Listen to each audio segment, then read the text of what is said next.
کافی عرصہ گزر گیا، پھر یمن میں ایک اور بادشاہ ہوا، تبا ابکر حسان بن بطان اسد۔ وہ ایک بار اپنی کچھ فوج لے کر سفر پہ نکلا، راہ میں یثرب آیا، اپنے بیٹے کو وہاں چھوڑ کر آگے نکل گیا۔ واپس پلٹا تو اسے علم ہوا کہ یثرب کے ایک شخص عمرو بن طلحہ نجاری کے ہاتھوں اس کا بیٹا مارا گیا ہے۔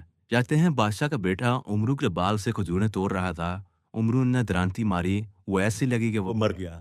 بادشاہ یہ خبر سن کے بپھر گیا، بولا یثرب کو تباہ کر دوں گا۔ لڑائی شروع کر دی۔ دن بھر لڑائی ہوتی رہی۔ نجاری سارا دن بادشاہ سے برسر پرکار رہتے، رات ہوتی تو بادشاہ اور اس کی فوج کی میزبانی میں جٹ جاتے۔ بادشاہ یہ دیکھ کر بڑا حیران ہوا، یہ کیسے لوگ ہیں؟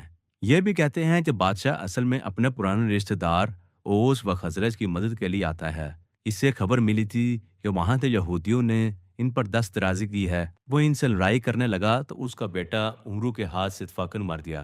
اس وقت بادشاہ نے طے کر لیا کہ یثرب کو برباد کر دے گا۔ بات کچھ بھی ہو، لڑائی ہوئی تھی۔ یثرب میں یہودی قبائل میں سے 2 یہودی عالم ایک دن بادشاہ کے پاس آئے اور بادشاہ سے گزارش کرنے لگے کہ سرکار، اس شہر کو نقصان نہ پہنچائیں، آپ کا نقصان ہوگا، آپ کسی آفت میں مبتلا ہو جائیں گے۔ بادشاہ بولا کیوں؟ دونوں یہودی عالم بولے بادشاہ سلامت، یہ مقدس جگہ ہے، یہ آخری نبی کی ہجرت گاہ ہے۔ بادشاہ نے ہاتھ روک لیے۔ یہودی علماء کی کچھ اور بھی باتیں اس نے سنی، وہ ان کا قائل ہوتا گیا، آخر انہیں کہنے لگا میرے ساتھ یمن چلو۔ یثرب تبا اپنی فوج لے کے یمن کی طرف پلٹا، راہ میں مکہ آ گیا۔ جب وہ سفر میں تھا تو اسے حزیل بن مدرکہ کے کچھ لوگ ملے، انہوں نے بادشاہ سے کہا آپ کو ایک عظیم خزانے کا پتہ بتائیں۔ بادشاہ بادشاہوں کی طرح لالچی بھی تھا، بولا بتاؤ۔ سیم وزر یاقوت و جواہر سے بھرپور۔ بادشاہ کہنے لگا بولو کدھر ہے؟ وہ بولا مکہ میں ایک گھر ہے کعبہ۔ بادشاہ نے ادھر کا رخ کر لیا۔ بادشاہ کی فوج میں وہ یہودی عالم بھی تھے، انہوں نے بادشاہ اور اس کی فوج کو کعبہ کی طرف یلغار کا ارادہ دیکھا تو فوراً بادشاہ کے پاس پہنچے، بولے کیوں اپنی اور اپنی فوج کی تباہی کا ارادہ کیا ہے؟ بادشاہ نے حزیل بن مدرکہ والوں سے سنی بات سنائی۔ یہودی عالم سر پکڑ کے بولے بادشاہ سلامت، کہنے والے آپ کی خیر خواہ نہیں دشمن تھے، جانتے ہیں آپ یہ کون سا گھر ہے؟ یہ روئے زمین پہ اللہ کا گھر ہے، وہ خود اس کا محافظ ہے، جو اس کی طرف برے ارادے سے نکلتا ہے برباد ہو جاتا ہے۔ انہوں نے آپ کی اور آپ کی فوج کی ہلاکت اور تباہی کے لیے آپ کو یہ راہ دکھائی ہے، اس سے باز آئیں۔ یہی شہر تو ہے اس نبی آخر کا، جنہوں نے یہاں سے یثرب جا کے آباد ہونا ہے۔ بادشاہ سہم گیا، بولا مجھ سے غلطی ہوئی، میں نے دل میں برا ارادہ کیا، اب کیا کروں؟ وہ بولے وہی کریں جو یہاں پر پہنچنے والا کرتا ہے، اس کی تعظیم کریں، طواف کریں، قربانی دیں، سر مڑوائیں اور عز و نیاز کا مظاہرہ کریں۔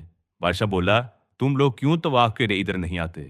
وہ بولے یہ ہمارے ہی جد امجد مورث اعلیٰ ابراہیم علیہ السلام کا تعمیر کیا ہوا گھر ہے، یہاں کے لوگوں نے ادھر بت رکھ دیے ہیں، اس لیے ہم ادھر آنے سے کتراتے ہیں۔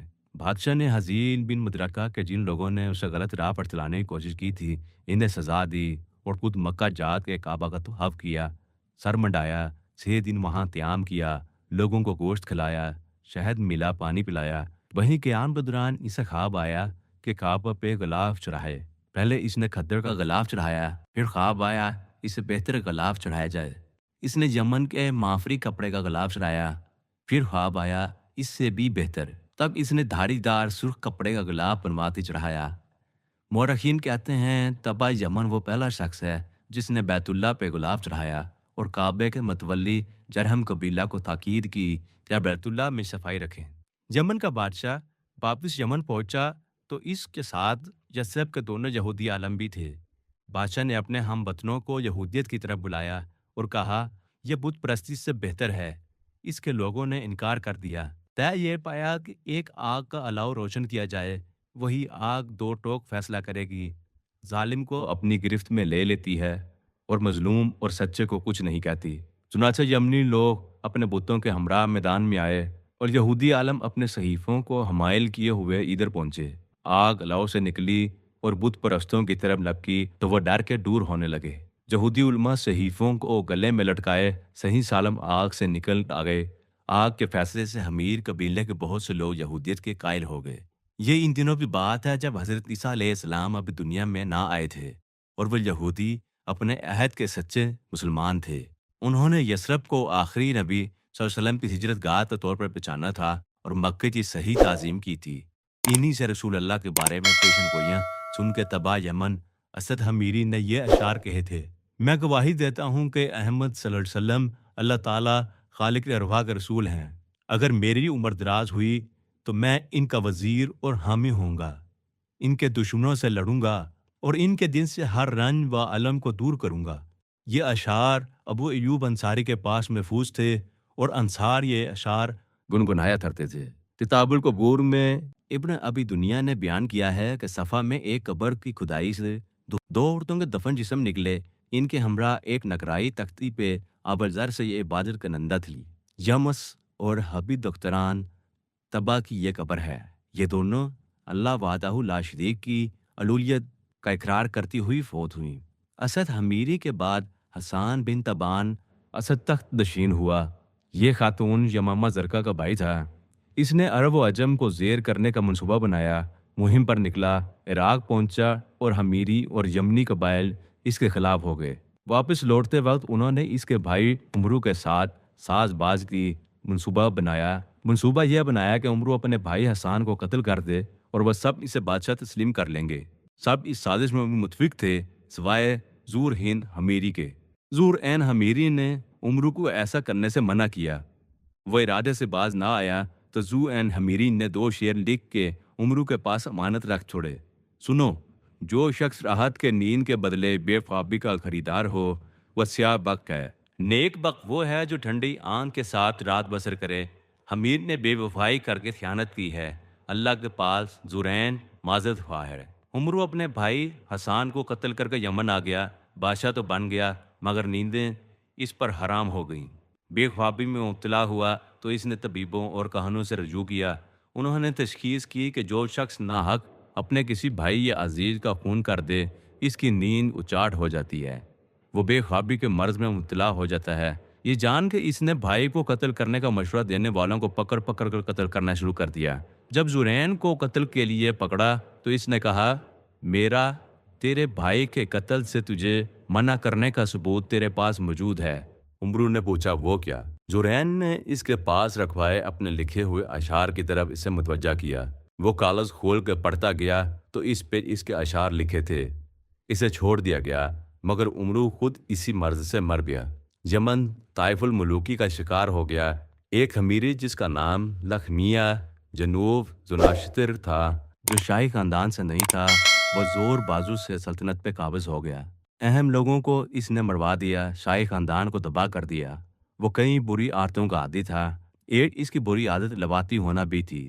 ایک بالا خانہ خاص اس بری حرکت کے لیے اس نے بنوایا ہوا تھا۔ اس کا خصوصی شکار شاہی خاندان کے لڑکے تھے۔ بری حرکت کے بعد وہ مسواک منہ میں لے کر بالا خانہ سے نیچے جھانکتا تاکہ محافظوں کو علم ہو جائے کہ وہ بالا خانہ سے نکل آیا ہے۔ ایک دن اس نے ذرا زنوس بن تبان اسد برادر حسان کو بلا بھیجا۔ یہ لڑکا حسین و جمیل تو تھا ہی، ہوش مند بھی تھا۔ اس نے ایک تیز دھار چھری جوتے میں چھپائی۔ بالا خانے میں جب لخنیہ اس کی طرف لپکا تو اس نے اسے مار دیا اور چھری اس کا سر کاٹ کر بالا خانے کے باہر دروازے کے ساتھ بنے طاق میں رکھ دیا جس سے وہ نیچے جھانکا کرتا تھا۔ منہ میں اس کے مسواک رکھ دی۔ محافظوں نے اپنے بادشاہ کا کٹا ہوا سر دیکھا تو زنوس کی بہادری کے قائل ہو گئے۔ وہ جانتے تھے کہ زنوس ان کے پرانے بادشاہ کا بیٹا ہے، فوراً بے اتفاق اسے بادشاہ تسلیم کر لیا۔ وہ حمیر کی طرف سے یمن کا آخری بادشاہ تھا۔ انہی دنوں حضرت عیسیٰ علیہ السلام کا ظہور ہوا اور کئی نیک اور پاک باز لوگ عیسائی ہوئے۔ ان پہ سختیاں کی گئیں تو وہ دوسرے علاقوں کی طرف نکل گئے۔ کہتے ہیں انہی پاک لوگوں میں ایک فیمیون نامی عابد زاہد اور مستجاب الدعوات عیسائی تھا۔ اپاہجوں اور مصیبت زدہ لوگوں کے لیے دعا کرتا، وہ شفا یاب ہو جاتے۔ فیمیون مزدور آدمی تھا۔ ایک دن کسی بدو نے پکڑ کے اسے نجران میں فروخت کر دیا۔ اس کا آقا اس سے دن بھر کام لیتا، رات کو فیمیون جس کمرے میں قیام کرتا وہاں عبادت کرتا۔ وہ کمرہ روشنی سے جگمگا جاتا۔ اس کے آقا نے یہ منظر دیکھ لیا، بڑا حیران ہوا۔ نجران میں سب بت پرست لوگ تھے۔ وہاں وہ لوگ ایک بڑے کھجور کے درخت کی پوجا کرتے تھے۔ اس درخت پہ انہوں نے سونے چاندی کے زیور چڑھائے تھے۔ ان کا خیال تھا کہ یہ کھجور کے درخت والا بت ان کا محافظ ہے۔ ایک دن فیمیون نے اپنے آقا کو کہا: اس پہ زیور نہ چڑھاؤ، انہیں ضائع نہ کرو۔ آقا نے کہا یہ ہمارا نگہبان خدا ہے۔ فیمیون نے کہا اگر میں دعا کروں تو یہ گر جائے۔ اس کے آقا نے کہا ناممکن۔ فیمیون نے دعا کی، ایک طوفان آیا، جکڑ چلا اور سونے چاندی سے لدا ہوا کھجور کا درخت جڑ سے اکھڑ گیا، زمین پر گر گیا۔